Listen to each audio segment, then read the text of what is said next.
It was the kind of Christmas Eve that only exists in memories. Crisp air laced with the smell of fresh pine, thick snow blanketing the town of Whistle Hollow, and the distant hum of Christmas carols floating from warm-lit houses. Children darted through the snowbanks with mittens too big for their hands, their laughter echoing down Main Street. But at the edge of town, beyond the twisting path through Frostwood Forest, stood a house that every child in Whistle Hollow knew to avoid. Perched on the hill like a crooked crown, it was a house of legend, old gray, weather-beaten, with crooked shutters that banged against the siding on windy nights. But it wasn't the house that scared them. It was him, Mr. Grimbold Finch. Old Man Grimbold, the kids called him, but in whispers they called him the Grinch. He wasn't green, of course, but to them he might as well have been. He lived alone, never decorated for Christmas, never came to town festivals, and his front porch had a sign nailed into it that read, "No visitors, no carolers, no kids." Legend had it he once threw a snowball at a group of carolers and sent them running. No one knew why he hated Christmas so much, but kids love to invent stories. "He eats Christmas cookies and spits out coal," one kid claimed. "He stole Santa's boots," said another. "He's not a man, he's a ghost of an old toy maker who was cursed by an elf." None of it was true, of course, but truth hardly mattered to a child imagination. But this Christmas Eve, there was something different. From his window on the second floor, Grimbold Finch watched the town below. His silhouette stood in stark contrast to the flickering glow of the fireplace behind him. His hands, old and wrinkled like crumpled paper, gripped the curtain tightly as he squinted at the sight of people carrying gifts, hugging, and laughing. His lip curled into a scowl, but there was something else in his eyes, longing. No one ever came to his house. No one ever called. He had made sure of it. But tonight, that loneliness pressed on him like the weight of 1,000 snowdrifts.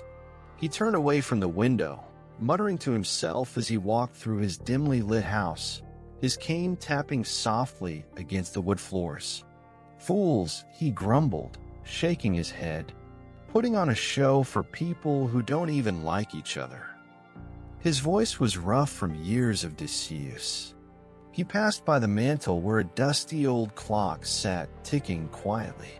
On the mantel was a photo frame turned face down. He glanced at it but didn't pick it up. Not tonight. Not ever. He shuffled into the kitchen, where a single plate with crumbs sat on the counter next to an empty mug of tea. He picked up the plate, stared at it for a moment, and then placed it in the sink with a little too much force. The clatter echoed louder than he'd intended. His breathing grew shallow. He hated noise. He hated mess. But more than anything, he hated Christmas. In the distance, bells jingled faintly. Not the bells of sleighs. These were the soft, distant clangs of carolers. Grimbold stopped, his ears twitching, his face twisted in annoyance. "No, not this year," he muttered to himself. "If they come up this hill, they'll regret it." He stomped toward the front door, grabbed a coat from the rack, and threw it on. His eyes narrowed as he peered out the window by the front door. He scanned the woods leading up the hill, waiting for movement. But no one was there. For a moment, he stayed there, breath fogging up the glass. No one was coming. No one ever did. Slowly, his scowl faded. He leaned his head against the cold window pane, his breath fogging up the glass in a slow, steady rhythm. He stared down at the town below.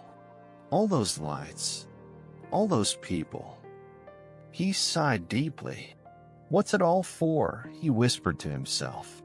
His voice wasn't angry this time, just tired. Suddenly, a noise broke through the quiet. Bang, bang, bang. 3 sharp knocks at his door. His heart jumped, his hand clutching his chest. No one knocks. Not here. Not now. He limped toward the door, his cane clicking against the wood. "Go away," he barked, his voice louder than he meant it to be. "I don't have anything for you. No songs. No cookies. No coins." He waited. Silence. His eyes squinted at the door, his fingers twitching on the handle. Bang, bang, bang. Louder this time. Harder. "Who is it?" he shouted. No answer. He leaned closer, pressing his ear against the door. All he could hear was the wind whistling through the woods. Then, faintly, something else. Crying. A soft, muffled cry. He gritted his teeth. "Tricksters," he muttered. "Little brats think it's funny to play pranks on an old man." He reached for the lock, twisting it slowly. The chain rattled. He opened the door just a crack, just enough to see. And there, on his snow-covered porch, was a little girl, barely older than 6, wearing a purple coat that was 2 sizes too big for her. Her hat had slipped halfway off her head, and her cheeks were red with cold. She looked up at him with wide, tear-filled eyes. "Help," she whispered, her voice trembling. Her bottom lip quivered. Grimbold's eyes darted around the forest, scanning for anyone watching. Trap? A setup? But there was no one. Just her. A little girl. Alone. He tightened his grip on the door. His heart thudded in his chest. His mind raced with reasons to shut it, to turn the latch, to walk away. Not my problem, he told himself. Not my problem. But she was still looking at him. She sniffled, wiping her nose with her sleeve. "Please," she whispered, her breath fogging the air. Grimbold's eyes narrowed. His face hardened. He sucked in a breath, preparing to tell her to leave, to go find someone else. But the words didn't come. He stood there, staring at her, his hand still gripping the door like it weighed 1,000 pounds. His jaw clenched. "Just close it. Just close it." He didn't. Instead, he sighed deeply, his breath shaking as he opened the door a little wider. The cold rushed in, biting at his face and hands. He stepped aside. "Get in before you freeze," he muttered, not looking at her. His eyes stayed on the woods beyond the porch, his face tense, his breathing shallow. The little girl stepped inside, her boots crunching softly on the wood floor. She didn't say anything at first, just stood there, hands in her pockets, shivering. Grimbold glanced at her from the corner of his eye. Her coat was too thin. Her mittens were soaked. She couldn't have been out there long, but it was long enough. "Where's your family?" he asked, his voice sharper than he intended. She didn't answer. He closed the door slowly, locking it tight. 2 clicks. 1 chain. Safe. He took a step forward, his eyes narrowing at her. "I said, where's your family, girl?" Her eyes met his. She sniffled again. I don't know," she said, her voice cracking. Grimbold's eyes softened. He tilted his head, watching her closely. His heart, hard as stone for years, felt something shift. Not much, just a hairline crack. But it was there. "Well," he muttered, walking past her toward the kitchen, "better get you warm, or I'll have to answer for it." As he reached for the kettle, his eyes flicked to the photo on the mantel. It was still face down, but this time he stared at it a little longer. The old kettle on the stove hissed softly as steam began to rise from its spout. The faint whistle echoed through the quiet house, blending with the ticking of the clock on the mantel. Grimbold Finch leaned against the kitchen counter, his eyes fixed on the small girl sitting at his table. She sat quietly, legs dangling from the chair, kicking the air slowly. Her hands were pressed flat against the table, fingers twitching every so often, like she wasn't sure what to do with them. Her eyes darted around the room, taking it all in: the old wallpaper, the cracked ceiling, the stack of newspapers near the door, and the single photo frame on the mantel, face down like it had been placed in timeout. She didn't say anything, but her eyes saw everything. Kids always notice the things adults ignore. Grimbold didn't like it. "You got a name, girl?" he asked, his voice rough like bark scraping against wood. He pulled a chipped ceramic mug from the cupboard and set it down hard on the counter. The girl looked up at him but didn't answer right away. Her eyes darted toward the front door like she was considering running for it. But her eyes shifted back to him, sharp and cautious. Not a fool, this one. "Lucy," she said finally, her voice soft but firm. She pulled her hands into her lap like she was afraid he'd ask her for something next. "Lucy, huh?"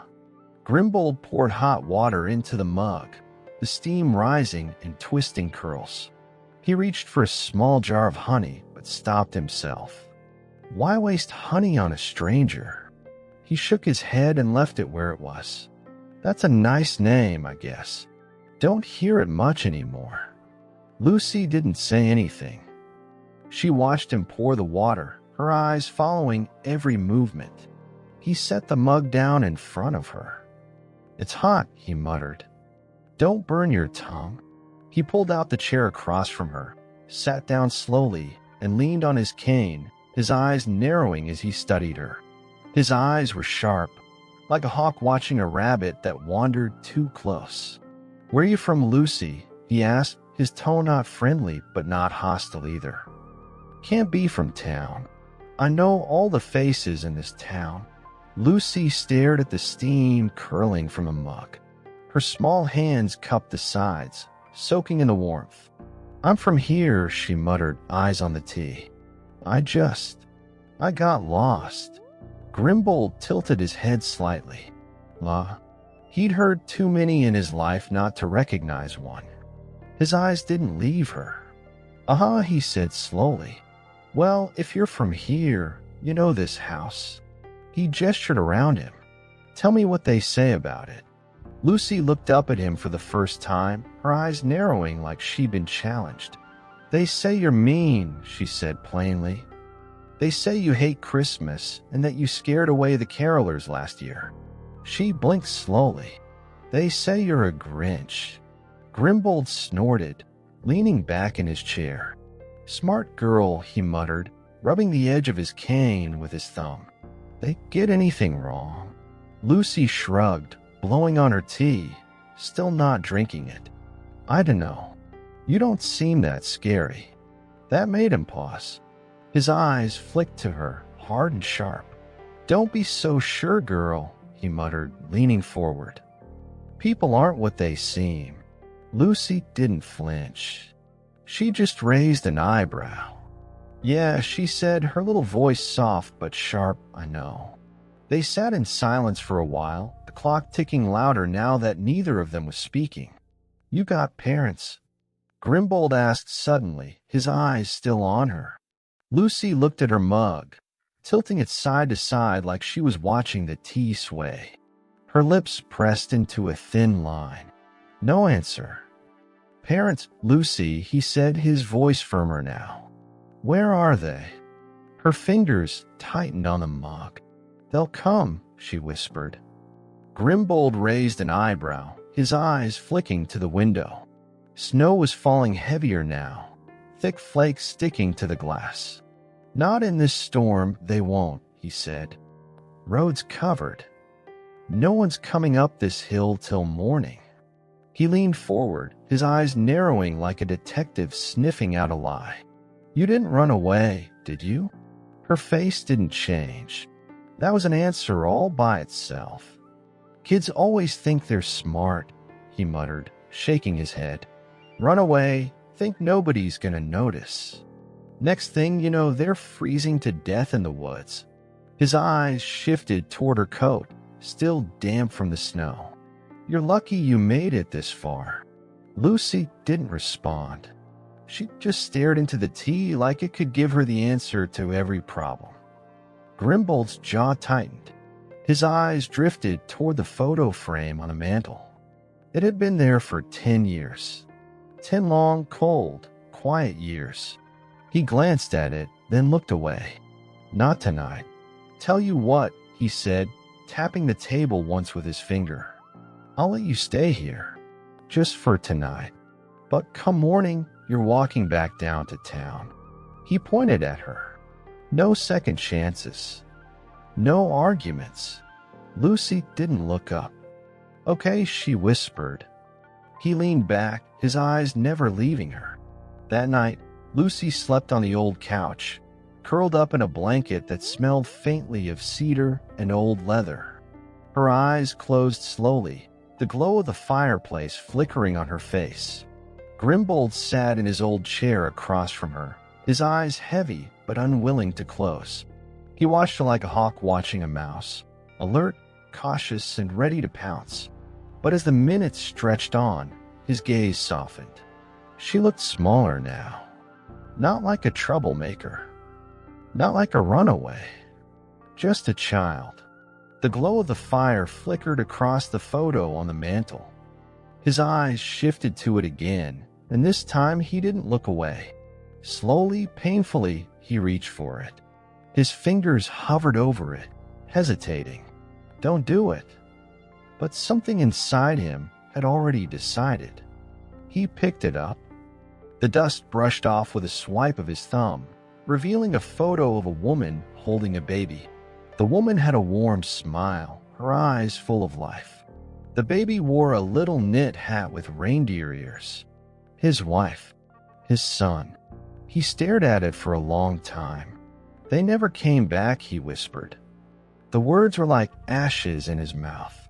He set the photo down gently this time, face up. No more hiding. His eyes shifted to Lucy. Her breathing was slow and steady. For the first time in a long time, the house didn't feel so big. It didn't feel so empty. Grimbold leaned back in his chair, eyes on the fire. His fingers tapped on the armrest, slow and steady, keeping time with the ticking clock. She's not your responsibility, he muttered under his breath. But his eyes stayed on her. He watched her until his eyes grew heavy, until the flames in the fireplace burned low, until the cold crept in from the cracks in the window frames. But something woke him. His eyes snapped open, heart pounding. Bang, bang, bang. 3 hard knocks at the front door. His breath caught in his throat. His eyes darted to Lucy, still fast asleep on the couch. Not tonight, he muttered, his voice low and rough. Not tonight. He rose slowly, his knees creaking like old hinges. The air was colder now.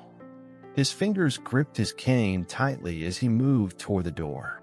Another knock. Bang, bang, bang. His eyes flicked to the window. Shadows moved outside. Grimbold's heart thudded hard against his ribs. They never knock. He pressed himself against the wall next to the door, his breath slow, steady. His eyes stayed on Lucy, his grip on his cane tightening. Who's there? He barked, his voice sharp as a blade. No answer. Then from outside, a voice he didn't recognize. Come, low. Hand over the girl, old man, and no one gets hurt. Grimbold's heart pounded in his chest, each beat heavier than the last. His breath was slow but sharp, like he was forcing himself to stay calm. His eyes darted from the door to Lucy, still curled up on the couch, sleeping soundly beneath the blanket. She doesn't know. Good. The house had never felt smaller. Every creak of the old floorboards, every gust of wind whistling through the cracks, every tick of the clock on the mantel seemed louder now. His grip on the cane tightened until his knuckles went pale. Hand over the girl. The voice from the other side of the door wasn't shouting. It didn't have to. It was the kind of voice that didn't ask twice. Calm, steady, dangerous. the kind of voice that belonged to a man who knew he was in control. Grimbold leaned in close to the door, keeping himself out of sight. "Nobody here but me," he growled, his voice low and rough like a dog's warning bark. "Go back down to the town, stranger. Ain't nothing for you up here." Silence. Grimbold strained his ears, listening for movement, for footsteps, for anything. His breathing was slow, shallow, and quiet. He could feel his pulse in his fingertips. "You think I'm stupid, old man?" The voice came again, closer this time, like the man was leaning against the door now. "I know she's in there. Little girl. Purple coat. Lost. Just like they said she'd be." Grimbold's breath caught in his chest. They knew. They knew exactly who she was. His eyes shot back to Lucy. Her coat was draped over the arm of the couch, the bright purple fabric peeking out from under the blanket. His mind started racing, piecing it together. They were looking for her. Not by accident. They knew she'd be here. "Don't make me knock again, old man," the voice said, colder now. "Next time I knock with my boot." Grimbold clenched his jaw so hard his teeth hurt. He pressed his back against the wall, his eyes darting to the kitchen. The knives. There were knives in the drawer. But no time for that. His eyes moved to the fireplace poker resting on the hearth, blackened from years of soot and flame. His grip on the cane shifted. He didn't need a weapon. The cane was enough. Heavy, hard. Swing fast, swing true. He took a slow, steady breath through his nose. Think. If this man got inside, he wouldn't stop. If he came inside, Lucy wouldn't be safe. She wouldn't be safe. The words echoed in his head like they belonged to someone else. The doorknob jiggled. Grimbold's heart jumped. His eyes darted to the chain lock, the latch, the old rusted bolts he'd installed years ago. They'll hold. They have to hold. The knob jiggled again, this time harder. "Last chance, old man." Grimbold glanced at Lucy again.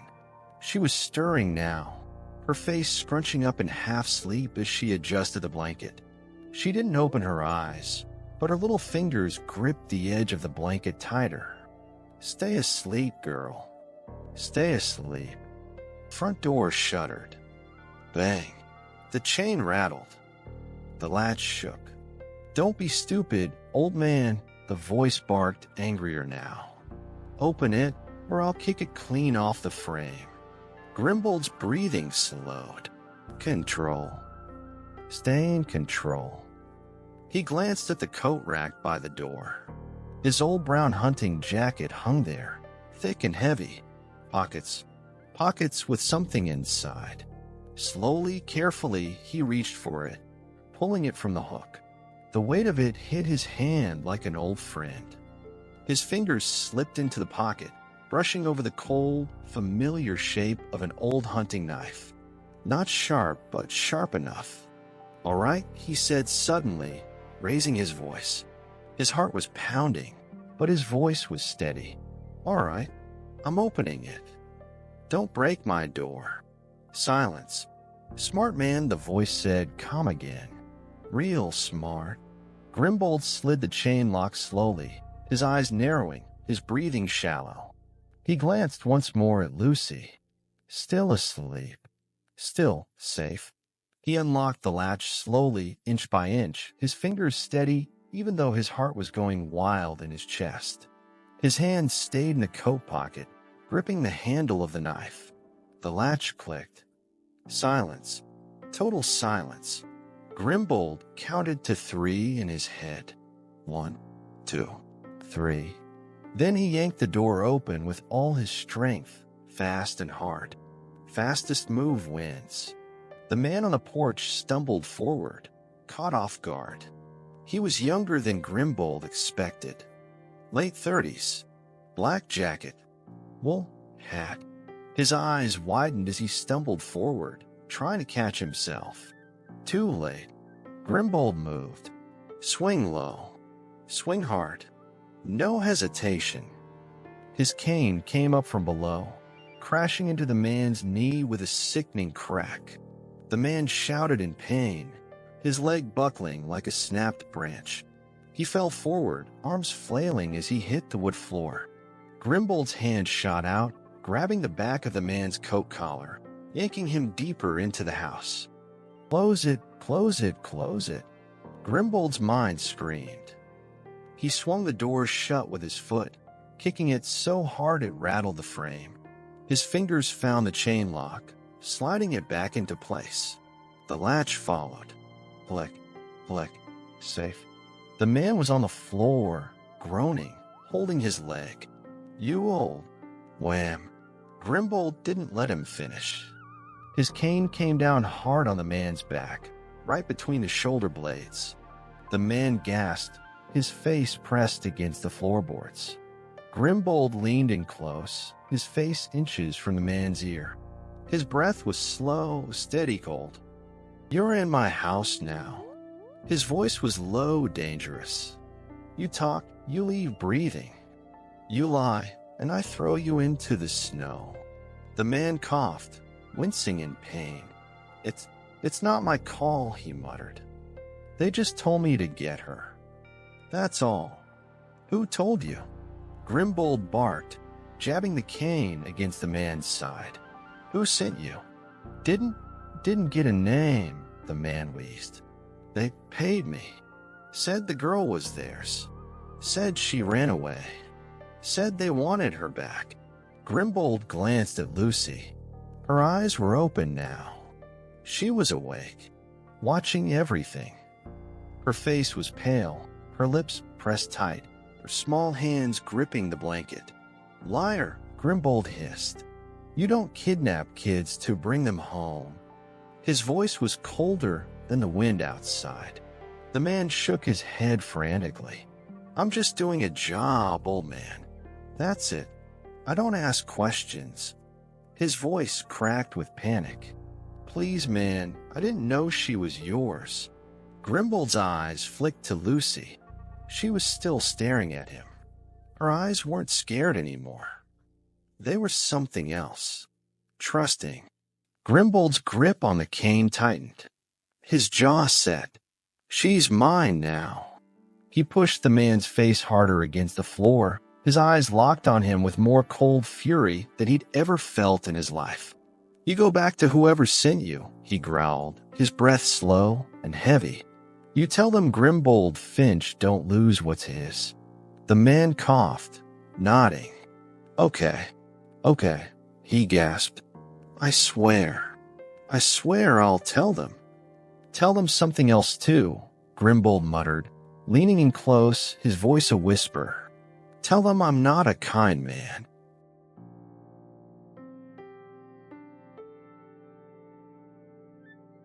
The man limped away from the house, his breath visible in the cold air as he dragged his bad leg through the thick snow.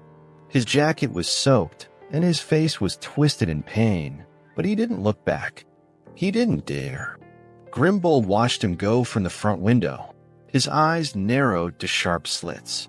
His fingers drummed against the windowsill in a slow, deliberate rhythm. His breathing was steady, his heart slower now, but his eyes stayed locked on the trail of footprints leading down the hill. He'll be back. Not tonight, but he'll be back. Behind him, Lucy sat on the couch, knees pulled up to her chest, her small fingers picking at a loose thread on the blanket. Her eyes weren't on him. They were on the man outside. Her face was blank, but her hands told another story. Her little fingers twisted that thread like she wanted to unravel the whole blanket. Grimbold stepped away from the window, pulling the curtain shut with a quick, sharp tug. The house dimmed again, lit only by the flickering glow of the fireplace. Shadows danced on the walls like restless spirits. He turned and faced her. His eyes met hers, and for a moment, they just stared at each other. No one spoke. No one had to. You heard, he said finally, his voice low, rumbling like thunder in the distance. It wasn't a question. Lucy nodded, her fingers still twisting the thread. Her eyes darted to the door and back to him. "They're coming back," she whispered. Grimbold's jaw tightened. He glanced at the door, then back at her. "Not if I have anything to say about it." His voice was colder now. He rubbed the handle of his cane with his thumb, feeling the worn, smooth wood. It had been his father's cane once. His father used to tell him, if you hold something long enough, it becomes part of you. He wondered if that was true. Lucy stared at him for a long moment before she spoke. "You were scary." Grimbold blinked, his brows raising just slightly. "Yeah." She nodded slowly, still looking at him with that quiet, thoughtful gaze only children have. "Not bad scary," she added, her voice soft but certain. "Just scary." Grimbold didn't know what to say to that, so he didn't say anything. He limped toward the mantel, his cane tapping softly against the floor. His eyes drifted to the photo frame, still face up. His gaze lingered on it longer this time. The woman in the photo. The child she held. He'd been that child once. Small. Helpless. "You know him." Lucy's voice cut through the quiet like a small bell ringing in a fog.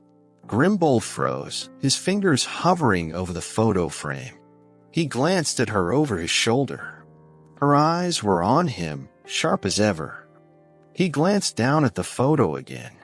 "Yeah," he muttered, his voice low like it hurt to speak.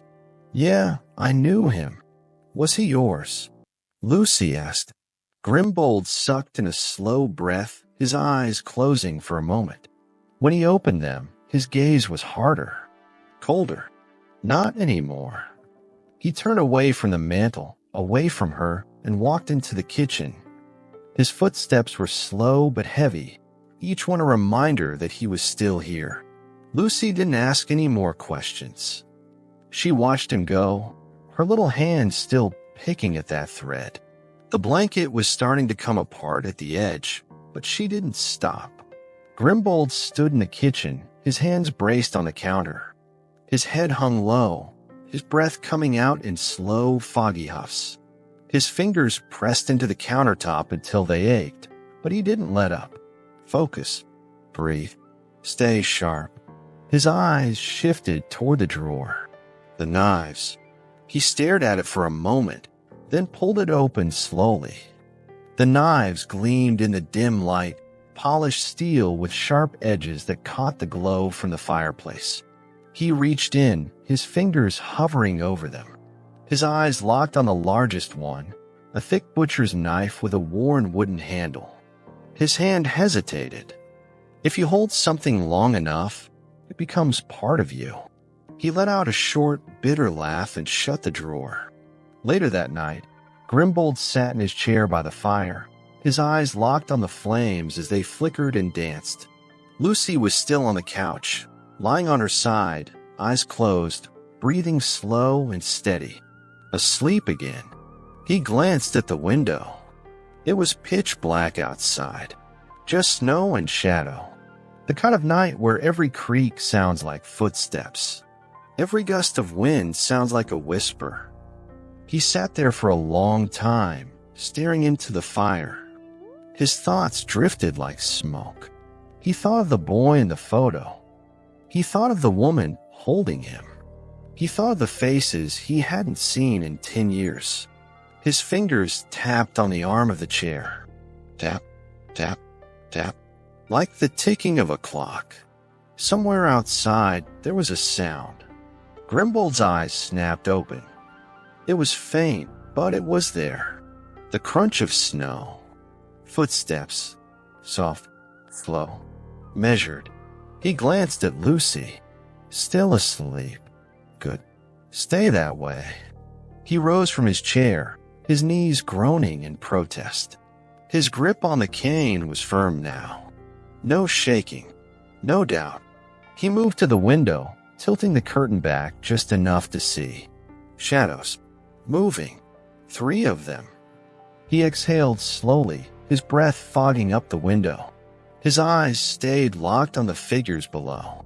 Two of them moved up the path toward the front porch. The third one stayed back, keeping watch. Smart. They're smarter this time. Grimbold's eyes flicked to Lucy. He pulled the curtain closed. Think. He scanned the room, his eyes darting to every shadow, every corner. His gaze locked on the coat rack. His hunting coat. His old boots. Tools. Resources. He moved toward them quickly, his hands moving with purpose. He slipped on a coat, shoved his hands into the pockets. The hunting knife was still there. He pulled it out, checked the edge with his thumb. Still sharp. Sharp enough. Wake up, he said, his voice low but firm. Lucy, get up. Her eyes fluttered open. She sat up slowly, rubbing her eyes, her face still groggy.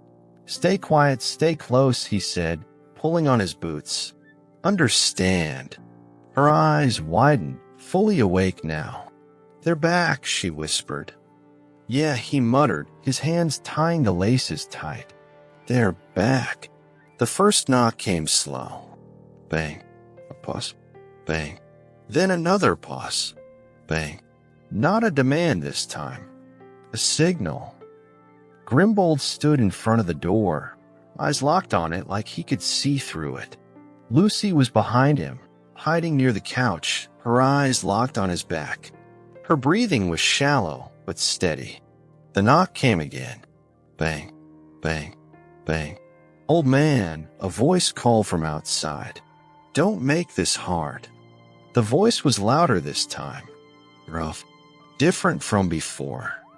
Not the same, man. We just want the girl, another voice added, closer now. Hand her over, and we'll leave you be.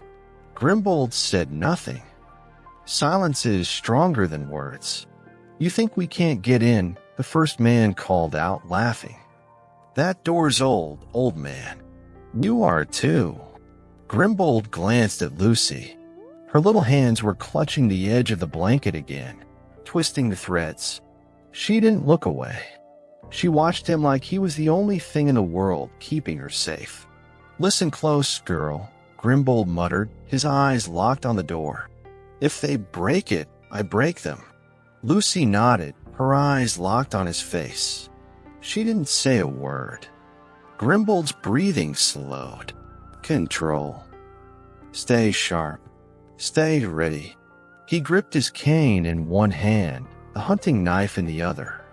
He closed his eyes for just a moment, just long enough to hear it. The sound of footsteps on the porch.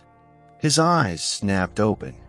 Come in, he whispered to himself, his eyes cold as the snow outside. I'm ready for you.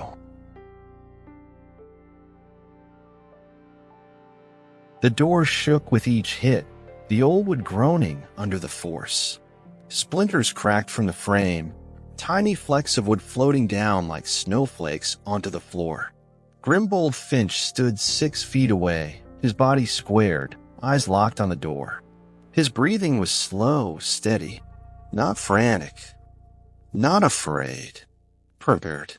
The house had never felt this small. Every shadow felt like a pair of watching eyes. Every creak of the old floorboards felt like a warning. The fire in the hearth had burned down to soft orange embers, the glow flickering faintly against the walls. It wasn't much light, but it was enough. Behind him, Lucy crouched near the edge of the couch, her small frame tucked into the corner like a squirrel hiding in a tree hollow. Her eyes were locked on him. Not the door. Him. She watched his every move, her fingers tangled in the blanket she was clutching like it was armor. Stay low. Stay quiet, he said, his voice firm but calm. His eyes never left the door. Correct. The chain snapped loose, one end dangling like a broken limb. Grimbold's jaw tightened. They're in. They know it too. Last chance, old man, a voice barked from outside. It was the same man from before, but now there was a new tone in his voice. Confidence. You don't want to do this. Hand over the girl. We walk away. Grimbold's lips curled into a sneer. They always lie. His eyes flicked to Lucy for a split second. She was staring right back at him, eyes wide but unblinking. He saw something familiar in her gaze. Fear, yes, but not panic. She's not running. She's waiting, watching, learning. He nodded at her. She nodded back. Last warning, old man, the man called out, his tone sharper this time. 3, 2, 1. Crash. The door exploded inward with a deafening roar, pieces of wood flying like shrapnel. The cold winter air surged in, biting and sharp, carrying the smell of snow and damp pine. The room filled with shadows as two figures surged through the doorway like wolves breaking into a den. Fast, calculated, dangerous. Grimbold didn't wait. Fastest move wins. The first man didn't even see it coming. Grimbold stepped forward, swinging his cane low, aiming for the knee. Crack. The man yelped in pain as his leg buckled beneath him, sending him face first into the hardwood floor. One down. The second man was faster. Younger. He spun toward Grimbold with something in his hand, a crowbar sharp and rusted at the edge. He swung it wide, aiming for Grimbold's ribs. Too wide. Too big of a swing. Duck. Step and hit. Grimbold moved like he'd done this before. He ducked low, stepping inside the arc of the swing, his cane already coming up. Bam. The end of the cane drove into the man's gut with the force of a battering ram. The man's eyes bulged, his breath coming out in a sharp, ugly wheeze as he stumbled backward, gasping for air. Grimbold didn't stop. No mercy. No hesitation. He followed the man as he staggered, his cane swinging down like a judge's gavel. Wham! It hit the man's arm, and the crowbar dropped to the floor with a loud clang. The man hit the wall, sliding down it, wheezing like a deflated bellows. He clutched his arm, face twisted in pain, eyes wild like a trapped animal. You crazy old. Grimbold jabbed the cane at him, stopping just short of his face. The man froze, his hands up. Don't, Grimbold growled, his breath like frost in the cold air. Say another word. The first man was still groaning on the floor, his leg twisted at an odd angle. He tried to push himself up, his breath ragged with pain. Grimbold's eyes flicked to him, his jaw set. 2 threats, 2 problems, 1 solution. You're gonna leave, Grimbold said, his voice as cold and sharp as broken glass. And you're gonna tell whoever sent you to stay off my hill. Understand. The man on the floor winced, cradling his leg. They'll send more, he hissed, his eyes squinting up at Grimbold. You think we're the worst of it? You think they're gonna stop 'cause you got lucky tonight? He coughed, blood spotting the floor beneath him. They're coming. They always come back. Grimbold's eyes darkened. His fingers flexed on a cane, his grip tightening until the wood creaked. Let them. The man on the wall coughed, his breathing still ragged. His eyes darted to Lucy, crouched near the couch, watching. He saw her. His eyes flicked back to Grimbold, a slow creeping grin spreading across his face. You care about her, huh? He wheezed.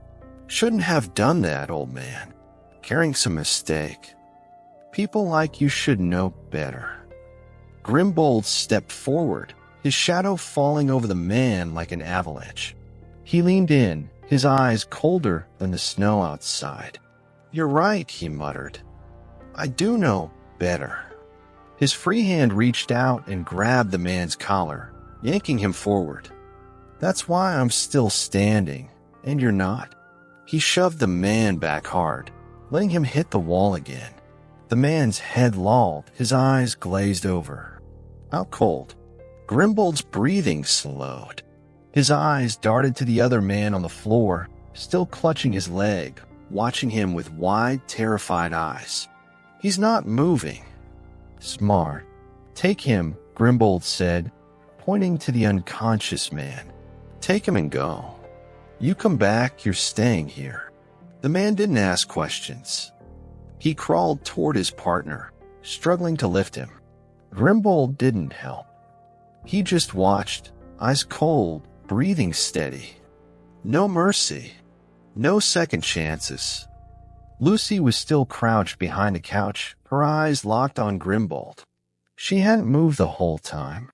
Her hands were still gripping that blanket, but now she wasn't twisting it.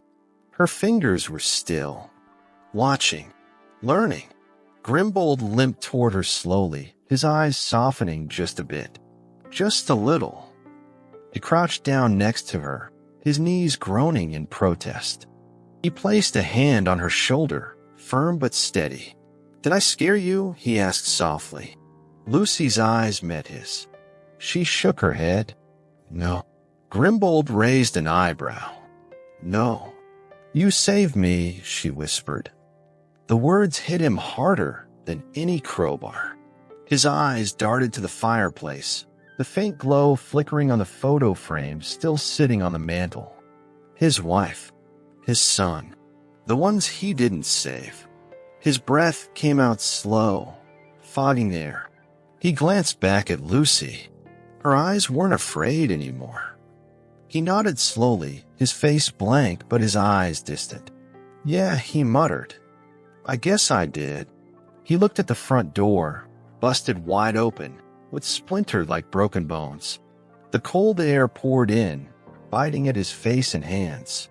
He glanced at the trail of footprints leading down the hill, already being covered by fresh snow.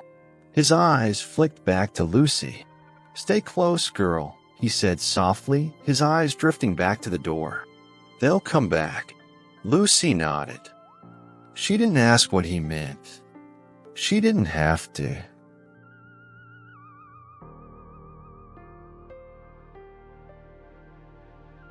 The broken front door hung on one hinge, swaying softly as the winter wind whistled through the cracks. Snow swirled inside, landing on the wooden floor in small patches, melting slowly into cold puddles. Grimbold stood in front of it, eyes locked on the snowy trail leading down the hill. The footprints left by the two men were barely visible now, already fading beneath the fresh snowfall. Good. Let it cover them. Let them disappear. He pressed his hands against the frame of the door, fingers searching for damage. Broken.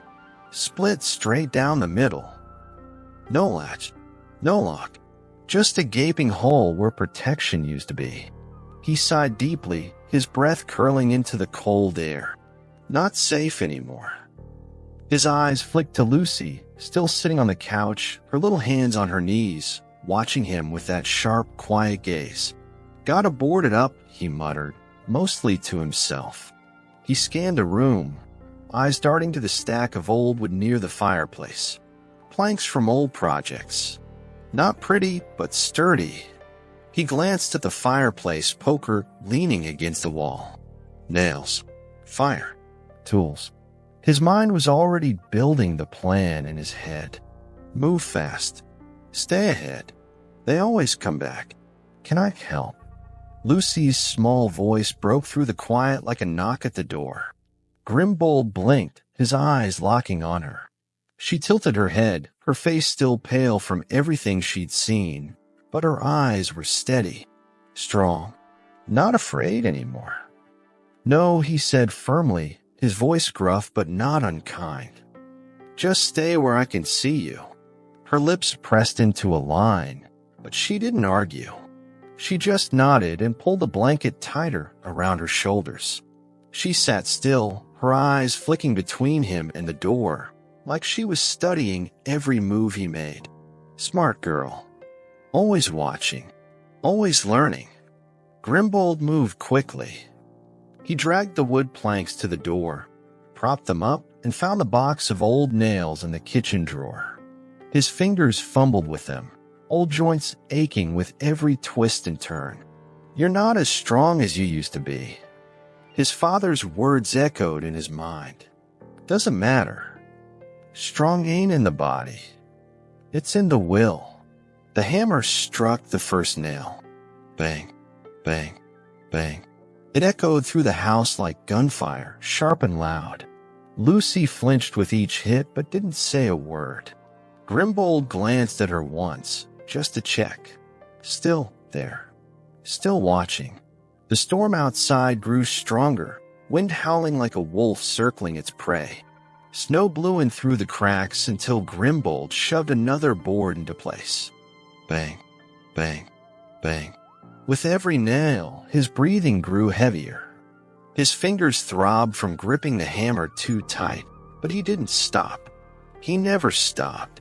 Not until it was done.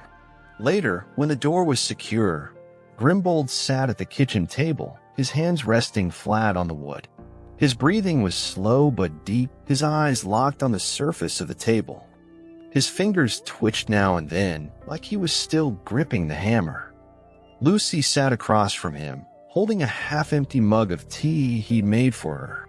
She wasn't drinking it, just cupping it with her hands, letting the warmth soak in.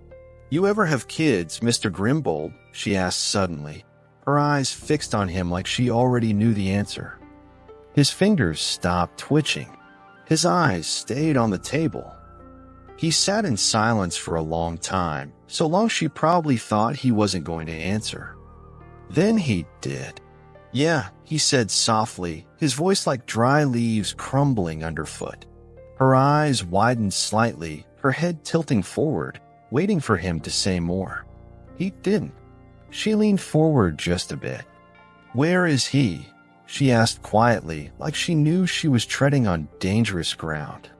Grimbold's eyes finally lifted from the table, and for a moment, they weren't hard. They weren't cold. They were something else entirely. Regret. Lost. Memory. Gone, he said simply. Long gone. His gaze flicked to the photo on the mantel, still face up. The woman. The baby. His family. "Oh," Lucy whispered, her hands gripping the mug a little tighter.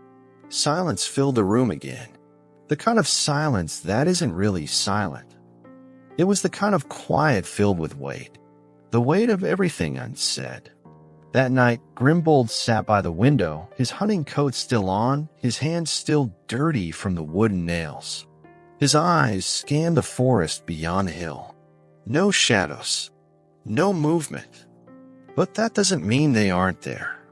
He'd seen it before. Hunters didn't always move. Sometimes they waited. Patience is a predator's best weapon. He glanced behind him. Lucy was asleep on the couch again, curled up tight like a cat, the blanket pulled over her head. Small. Quiet. Safe. For now. His fingers flexed on the arm of his chair. Bang, bang, bang. He shot up, heart pounding, eyes wide. His gaze darted to the door. No, not the door. The back window. He spun, his eyes scanning the house like it had suddenly grown 1,000 hiding spots. It's them. It has to be them. His eyes darted toward Lucy, still sleeping. No, not sleeping. Too still. Too quiet. "Lucy," he hissed, moving toward her. "Lucy, get up." She didn't move. His breath caught in his throat. No, no, no.